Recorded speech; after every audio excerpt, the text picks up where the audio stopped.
Però parliamo della palestra polifunzionale nella zona campo sportivo che finalmente dopo tanti anni è in prossimità di apertura.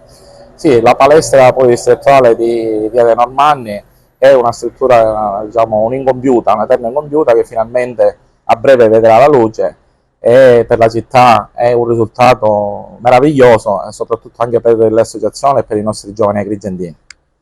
Una palestra, diciamo, dove c'è voluto del tempo per renderla agibile, dove ci sono stati parecchi problemi relativi anche alla struttura stessa. Sì, io sono assessore volevo ricordare a tutti, sono assessore da aprile 2023 e da subito mi misi a lavorare per cercare di sistemare tutta la documentazione tecnica insieme agli uffici, quindi i vari accatastamenti, i certificati dei prevenzione incendi e tutto quanto necessario per rendere la struttura agibile.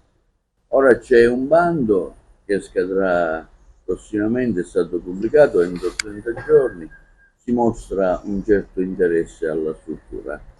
Sì, è stato fatto un bando dagli uffici ai sensi della 36-2023 per cercare di dare la struttura a persone qualificate e rendere efficace anche la gestione.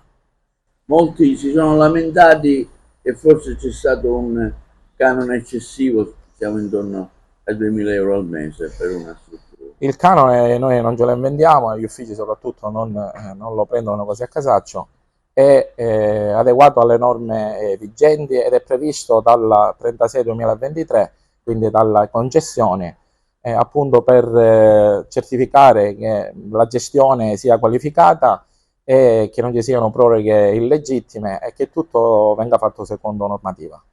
Assessore, ecco, lei a proposito di strutture sportive, abbiamo strutture fatiscenti, vecchie, mi riferisco ad alcune strutture per esempio del villaggio di Villa Seta. Su questo possiamo dare qualche novità, c'è una possibilità di un recupero, il campo di rugby, insomma.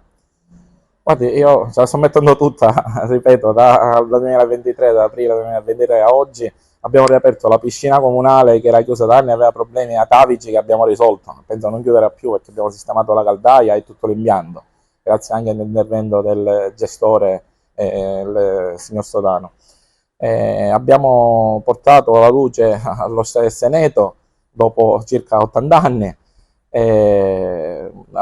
Stiamo riaprendo la palestra distrettuale da Eterna Incompiuta, stiamo facendo una struttura al villaggio Mosè, che sarà una palestra al chiuso, abbiamo sistemato il campetto di Piazza del Vespro e questi impianti dovremmo avere il tempo necessario, però ci stiamo già pensando a trovare le risorse necessarie per sistemarli.